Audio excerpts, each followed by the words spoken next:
Bismillahirrahmanirrahim. Assalamu alaikum. My today's video is about Surah Al-Asr. It is 103rd Surah of the Holy Quran. It contains 3 verses. Surah Al-Asr is the second shortest surah after Surah Al-Kawthar. Surah Al-Asr is one of the earliest surah of the Holy Quran, which was revealed in Makkah. Recitation. Bismillahirrahmanirrahim. Wal-Asr. Innal insana lafi khusr.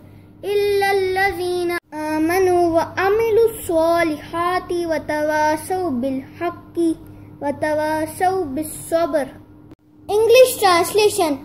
By the time indeed mankind is in loss, except for those who have believed and done righteous deeds, and advised each other to truth, and advised each other to patience.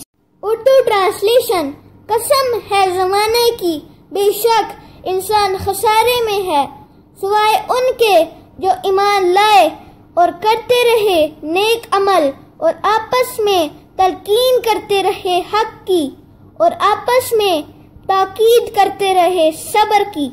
Explanation. This surah teaches that all human beings are in loss except those who have iman. Meaning of iman is faith in Islam, do righteous deeds, and remind others of the haq truth, and remind others of sabr patience.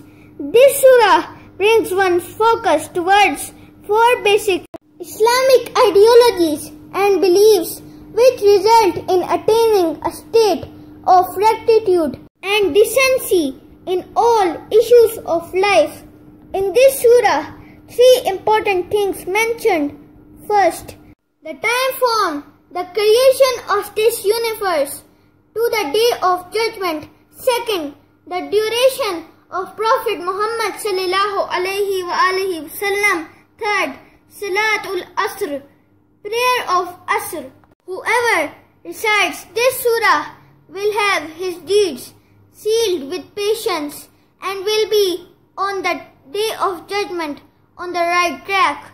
Thank you guys for watching. Allah bless you. Allah Hafiz.